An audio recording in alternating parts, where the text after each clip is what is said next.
محمد بن اسماعیل بخاری، جنہیں امام بخاری کہا جاتا ہے، احادیث کی سب سے مستند کتاب صحیح بخاری کے مؤلف ہیں۔ آپ کی زندگی کا ایک ایسا واقعہ جو ہمارے لیے بھی مشعل راہ ہے۔ آپ ایک مرتبہ بحری سفر پر تھے کہ جہاز کے اندر ایک شخص کے ساتھ آپ کی شناسائی ہو گئی۔ وہ آپ کا رفیق ہو گیا۔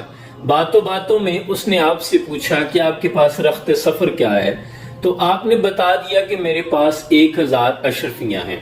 جب اسے اس بات کی خبر ہو گئی، کچھ دن کے بعد وہ صبح اٹھا، نیند سے بیدار ہوتے ہی اس نے یہ شور مچانا شروع کر دیا کہ میرے پاس 1000 اشرفیاں تھی، وہ گم ہو گئی ہیں، چوری ہو گئی ہیں، مل نہیں رہی۔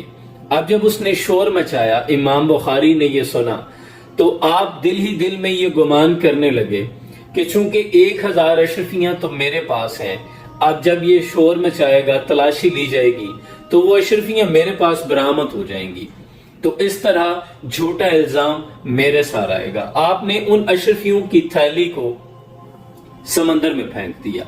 اب جب تلاشی لی گئی تو کسی سے بھی اشرفیاں برآمد نہ ہوئی۔ لوگوں نے الٹا اسی شخص کو برا بلا کہا اور ملامت زدہ کیا۔ اب اسی شخص نے امام بخاری سے دوبارہ پوچھا کہ حضرت، آپ کے پاس تو 1000 اشرفیاں تھی، وہ برآمد کیوں نہ ہوئی؟ تو آپ نے فرمایا، میں نے تو انہیں سمندر میں پھینک دیا تھا۔ وہ شخص اتنا چونکا، حیران ہو کے کہنے لگا کہ آپ نے اتنا بڑا نقصان کیسے برداشت کر لیا؟ اتنی خطیر رقم کیسے سمندر میں پھینک دی؟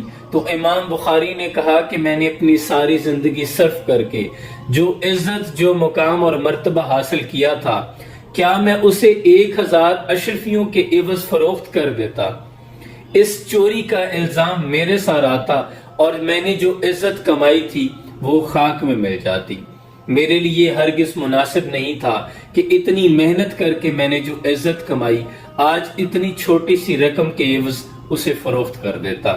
اس واقعے میں ہمارے لیے بھی یہ سبق ہے کہ زندگی میں آپ کسی بھی شعبہ ہے زندگی سے تعلق رکھتے ہوں، آپ کے ساتھ بھی ایسے معاملے پیش آتے ہیں کہ آپ کو انتخاب کرنا ہوتا ہے۔ آپ کے سامنے دنیا کی رنگینیاں ہوتی ہیں، پیسے ہوتے ہیں، ایک رقم ہوتی ہے، لیکن اس کی عوض آپ کو عزت کا سودا کرنا ہوتا ہے۔ آپ نے اپنا حلال رزق چھوڑ کر حرام کا انتخاب کرنا ہوتا ہے، تو ایسے میں حلال رزق کا انتخاب کیجیے گا، عزت دار رزق کا انتخاب کیجیے گا۔